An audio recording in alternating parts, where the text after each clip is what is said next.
الحمدللہ وحدہ والصلاة والسلام علی من لا نبی بعدہ اما بعد فاعوذ باللہ من الشیطان الرجیم بسم اللہ الرحمن الرحیم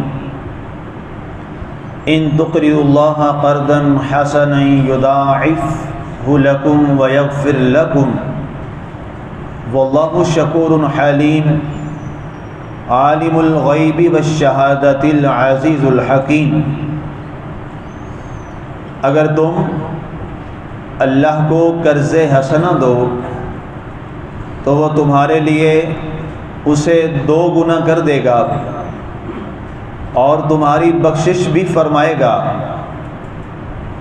اور اللہ بڑا قدردان اور حلم والا ہے، جاننے والا ہے ہر چھپی ہوئی اور ہر ظاہر چیز کو، غلبے والا اور حکمت والا ہے۔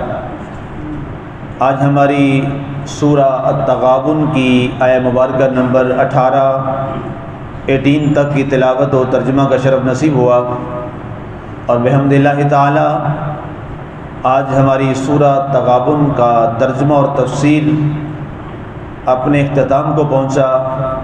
کل انشاءاللہ نئی سورہ مبارکہ سورۃ الطلاق اس کے ترجمہ اور تفسیر کا آغاز کریں گے۔ سامعین، کل کے درس مبارک میں 4 باتوں کا ذکر آپ کو میں نے سنایا، تفسیر بتائی۔ اس کے بعد ایک اور بڑی اہم بات، یہ 5ویں چیز جس کا اللہ نے ذکر فرمایا، ارشاد ہوا کہ اگر تم اللہ کو قرض حسنہ دو، اب اللہ کی ذات ہم سے قرض مانگ رہی ہے، اور وہ ذات جو ساری کائنات کو عطا کرتی ہے، ساری کائنات اس کی محتاج ہے، ساری دنیا اس سے سوال کرتی ہے، اور کمال اس کی محبت کا یہ انداز بھی بڑا نرالا ہے کہ وہ اپنے بندوں سے فرما رہا ہے کہ مجھے قرض دو، اور قرض کون سا دو؟ قرض حسنہ۔ اب اس کے تحت اس کی وضاحت میں بہت ساری حدیث مبارکہ بھی ہیں، بہت ساری روایات بھی ہیں، چند میں آپ کے سامنے پیش کیے دیتا ہوں۔ اللہ تعالیٰ کے نبی صلی اللہ علیہ وآلہ وسلم سے اس آیہ مبارکہ کی وضاحت و تفسیر کے بارے میں سوال کیا گیا کہ اے میرے مالک، اے ہمارے پیارے رسول، ہماری جانوں کے آپ مالک ہیں، کیا اللہ ہم سے قرض مانگ رہا ہے؟ کیا اللہ کو ہمارے قرض کی ضرورت ہے؟ فرمایا ہاں، اس لیے کہ جو تم اللہ کی راہ میں دیتے ہو، چاہے کسی جگہ پر بھی، فی سبیل اللہ، جتنے اللہ کی راہ میں دینے کے جگہیں ہیں، جہاں بھی صدقے کی صورت میں، زکوٰۃ کی صورت میں، خیرات کی صورت میں، فطرانے کی صورت میں، مال و زر کی صورت میں، فدیہ کی صورت میں، کفارہ کی صورت میں، جو بھی چیزیں، فرمایا یہ جب تم کبھی اللہ کی رضا طلب کرنے کے لیے جو تم خرچ کرتے ہو، فرمایا وہ تمہارا ضائع نہیں جاتا، بلکہ اللہ تعالیٰ کی ذات پر وہ قرض ہو جاتا ہے۔ قرض کا معنی اس لیے یہاں ذکر کیا گیا کہ قرض جو ہے وہ مقروض پر ضروری ہوتا ہے، اور اس کو واپس لوٹانا ہوتا ہے، وہ واپس اس کو لوٹاتا ہے۔ اب اللہ نے فرمایا کہ جو شخص میری راہ میں مال خرچ کرتا ہے، میری راہ میں علم خرچ کرتا ہے، میری راہ میں کوئی اور وقت خرچ کرتا ہے۔ اللہ کی راہ میں خرچ کرنے کے کئی طریقے ہیں۔ مال خرچ کرنا ایک طریقہ ہے، اللہ کی راہ میں علم خرچ کرنا ایک اور بڑا خوبصورت طریقہ ہے، اللہ کی راہ میں وقت دینا کسی اچھے کام کے لیے، یہ اللہ کی راہ میں خرچ ہے۔ فرمایا جب بھی تم یہ دو گے تو اس کو اللہ ضائع نہیں کرے گا، بلکہ اللہ کے یہ ذمہ کرم پہ ہے کہ جب وہ تمہارے لیے مناسب سمجھے گا، اللہ تعالیٰ اس کا بدلہ قرض جیسے لٹایا جاتا ہے تمہیں واپس عطا فرمائے گا، اور دنیا کے اندر یہ اللہ تعالیٰ واپس لوٹاتا ہے۔ دنیا کے اندر، آخرت میں تو اللہ تعالیٰ عطا فرمائے گا ہی صحیح، وہ تو ایک الگ معاملہ ہے۔ اللہ تعالیٰ دنیا کے اندر بھی اس کا بدلہ واپس لوٹائے گا۔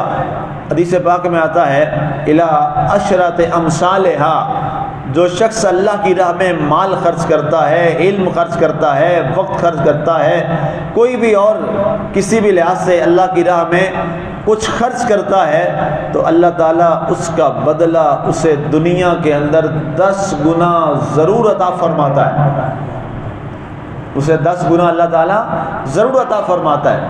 ایک وہ بڑا مشہور واقعہ ہے، ایک خاتون تھی، یہ بنو امیہ کے بادشاہ کی بیوی تھی، تو یہ واقعہ زبیدہ کے ساتھ بھی ویسے بیان کیا جاتا ہے، لیکن بہرحال اس میں اختلاف ہے، اس لیے میں جنرل بات کر رہا ہوں۔ ہم نے اس واقعے سے سبق سیکھنا ہے، اصل جو ہمارا مقصد ہے وہ ہے،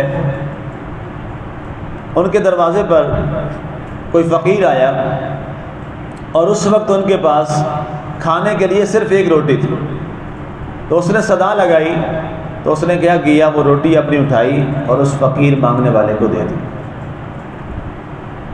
اب اس کی خادمہ کہنے لگی کہ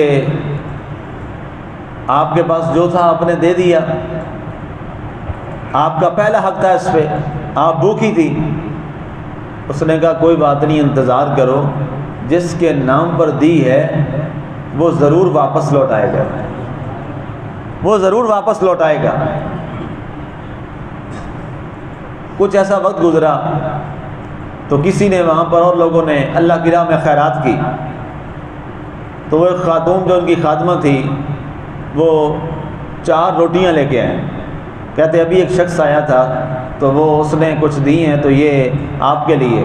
اس نے گنی 4 روٹیاں، اس نے کہا نہیں، تمہیں غلطی لگی ہے، یہ کسی اور کے لیے اس نے دی ہیں، پتہ کرواؤ، یہ ہماری روٹیاں نہیں ہیں۔ اس کے بعد وہ واپس اس نے کی کہ یہ ہماری نہیں ہے۔ پھر ایک اور شخص آیا لے کے روٹیاں، اس نے وہ رسیو کی، قبول کی اور جا کے پیش کی مالکہ کو، تو اس نے جب گنی تو روایات میں آتا ہے کہ وہ 8 تھیں۔ اس نے کہا نہیں، یہ بھی ہماری نہیں ہے، یہ کسی اور کے نام کی آئیں، پتہ کرو، اس کو بھجواؤ۔ وہ واپس کی، پتہ کیا، ان کا ہاں جی یہ فلاں غلطی ہو گئی ہے، ان کو بھجوا دی۔ اس کے بعد ایک شخص آیا، اس نے پھر روٹیاں دی اس خادمہ کو کہ یہ آپ کی ہیں۔ وہ لے گئی اپنی مالکہ کے پاس، جب اس نے گنی تو وہ 10 تھیں۔ اس نے کہا ہاں یہ روٹیاں ہماری ہیں، یہ روٹیاں ہماری ہیں۔ اس نے کہا جی آپ کو کیسے اندازہ ہوا کہ یہ روٹیاں ہماری ہیں؟ اس نے کہا اس لیے کہ میں نے یہ پڑھ رکھا ہے کہ رب کی راہ میں 1 2 تو رب 10 عطا فرماتا ہے۔ اب یہ جو 10 آئی ہیں، یہ جو مالک نے بھیجی ہیں، یہ ہماری ہیں اور مجھے اس کی ذات پہ یقین ہے۔ تو جب تحقیق کی گئی تو واقعی پہلے والی روٹیاں کسی اور کے گھر کے لیے آئی تھیں، ان کے گھر کے لیے یہی روٹیاں آئی تھیں جو 10 تعداد میں تھیں۔ تو مقصد کیا ہے، جب بھی ہم اللہ کی راہ میں، پہلی بات یہ ہے کہ ہم خود ہیں ہی قوم جو دینے والے، یہ تو توفیق رب ذوالجلال ہے کہ وہ ہمیں اپنی راہ کے لیے چن لیتا ہے، یہ اس کی عطا ہے، یہ اس کی عنایت ہے، وگرنہ ہم کیا ہیں، یا ہمارا اپنا ہے کیا، یہ تو مالک کا ہے۔ یہاں بڑے بڑے لوگ، بڑے بڑے ان کے پاس پیسہ ہے، لیکن اللہ کی راہ میں ایک دھیلا دینا ان کے لیے موت کے برابر ہے۔ اور کچھ ایسے سفید پوش لوگ ہوتے ہیں جن کے پاس وہ والی پراپرٹی اور رقم نہیں ہوتی، لیکن جتنا آتا ہے وہ اللہ کی راہ میں خرچ کر دیتے ہیں۔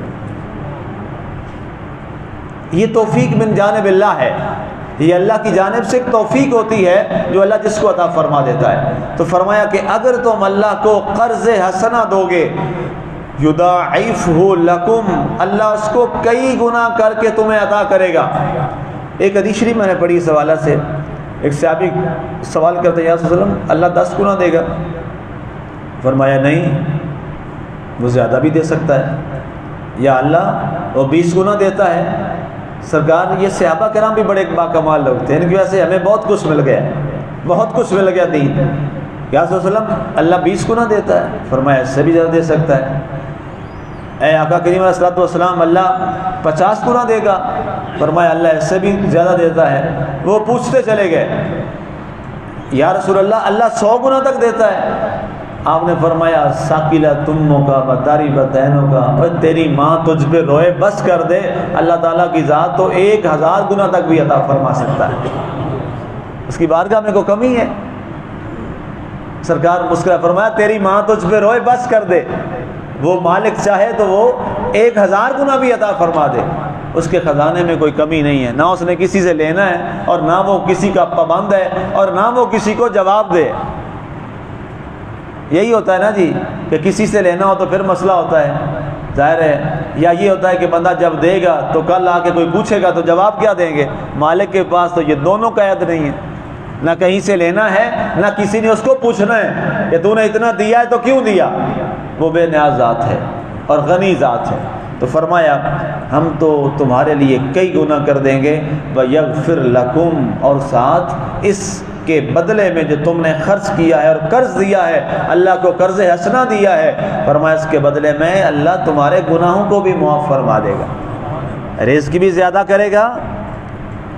یاد رکھیے گا اللہ کی راہ میں دینے سے رزق کم نہیں ہوتا، اللہ فرما رہا ہے میں زیادہ کرتا ہوں۔ یہ اللہ کا وعدہ، کوئی مفتی محدث مفسر کی بات تو ہے نہیں، یہ تو قرآن کا ٹیکسٹ ہے۔ یضاعف لکم، بڑا واضح لفظ ہے، فرمایا میں تمہارے لیے اس کو کئی گنا کر دیتا ہوں اور تمہارے ساتھ گناہوں بھی معاف کر دیتا ہوں۔ واللہ شکور حلیم، فرمایا جو میری راہ میں دیتا ہے میں اللہ بڑا قدردان ہوں، میں بڑا قدردان ہوں، اور اس کے ایک ایک روپے کی میں قدر کرتا ہوں اور اس کا اسے صلہ دیتا ہوں، اور میں بڑا حلم والا ہوں، بڑا بردبار ہوں۔ عالم الغیب والشہادہ، اور میں جو تم سے چھپا ہے میں اسے بھی جانتا ہوں، جو تمہاری نظروں میں ظاہر ہے میں اسے بھی جانتا ہوں۔ العزیز، میری ذات بڑی غلبے والی ہے، اس کا ہر چیز پر قبضہ ہے، غلبہ ہے، تم اگر نہ بھی دو تو میں چاہوں تو ویسے بیماری پر ہی وہ تمہارے لگوا دوں، تو پھر کیا کرو گے؟ میں غالب ہوں ہر چیز پر، لیکن اگر تم نے اس کو میری راہ میں صدقہ کر دیا تو فرمایا الصدقۃ رد البلاء، یہ صدقہ بلاؤں کو ٹال دیتا ہے، اور گناہ بھی معاف ہو جائیں گے، بدلہ بھی مل جائے گا کئی گنا تک۔ اور آگے فرمایا الحکیم، اور میرے ہر کام میں کوئی نہ کوئی حکمت چھپی ہوتی ہے، اس لیے اللہ تعالیٰ جب بھی کسی بندے کے ساتھ کوئی معاملہ فرماتا ہے اس میں ضرور کوئی نہ کوئی حکمت ہوتی ہے، کیونکہ فعل الحکیم لا یخلو عن الحکمہ، کسی بھی حکیم کا جو فعل ہے وہ کسی حکمت سے خالی نہیں ہوتا۔ ہم ہیں کہ ہم اللہ کی حکمتوں کو نہیں سمجھ پاتے۔ اللہ تعالیٰ کی ذات ہمیں عمل کی توفیق عطا فرمائے، اس کے فضل و کرم سے الحمدللہ ہم سورہ تغابن کے ترجمہ اور تفسیر کو مکمل کرنے کے قابل ہوئے اس کے فضل و کرم سے، اور انشاءاللہ کل نئی سورہ مبارکہ سورۃ الطلاق کی تفسیر کا آغاز کریں گے۔ آمین وما علینا الا البلاغ المبین۔